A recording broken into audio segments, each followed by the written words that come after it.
తింటుందండి.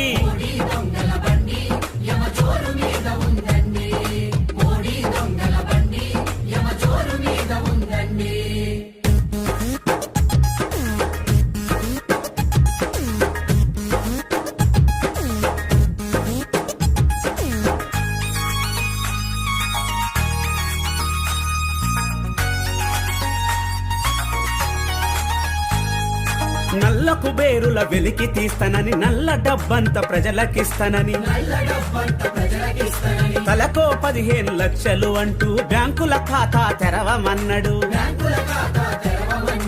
అబద్ధాలతో తీటం ఎక్కి ప్రజల జేబుకే చిల్లులు పెట్టి, ధరలను పెంచి జనాన్ని ముంచే కుట్రలు చేస్తుండండి.